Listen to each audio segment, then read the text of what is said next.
তোর লেখাপড়ার নামে কোনো খোঁজ নেই, তোর লেখাপড়ার নামে খোঁজ নেই, তুই এই রাত বেড়াতে সে ক্রিকেট র্যাকেট খেলে বেড়া। চল ভাই চল। দাদা তোমার একটা কথা শোনো। তোর কি কথা? কোনো কথা শুনবো না। তোর কি কথা? ভাই একটা কথা বলছি, 50 টাকা আমি চান্দা দিছি। না এই খেলার মাঝখানে এইগুলো করলি হয়? ছোট ভাই তোমাদের এলাকার মুরব্বীদের কমন সেন্স নেই। ঠিক বলেছেন ভাই, ঠিক বলেছেন। এই বলো, শুরু কর। তোর আব্বার এই নাটক দেওয়ার সময় নেই। এই বল কিন্তু 50 টাকা চান্দা দিছি। ওরা বেশি লাভ করে এলাই দিবে না।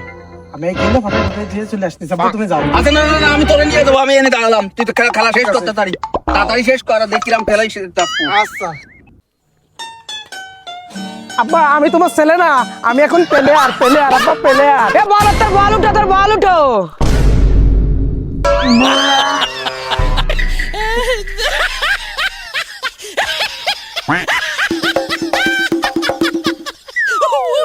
আব্বা দেখো যে কি মাইছে।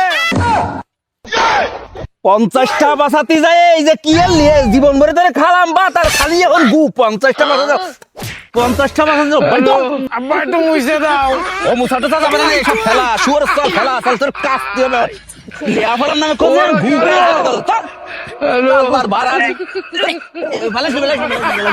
দুটি হবে, দুটি পারফেক্ট চালতে দুটি হবে রে। না মাঠে এমনি পেলে আর শটারে খুঁটের কোনায় এই আকাম করে থুয়ে দিল কিরা? না ছোট ভাই তোমাদের এখানে এসে খেলে মজা পেলাম না। দাও ভাই দাও, আমি আসি তো। এই শালা, এই তুই খোটের মধ্যে কাটতির, বাইরে তোর মতন বাজে ফেলাস চলে না, যা। এত কষ্টের প্ল্যান করে আগলাম আমি, এখন আমার নিবা না খেলতি। ওরে শালা, তাহলে তুই এই কাজ করেছিস?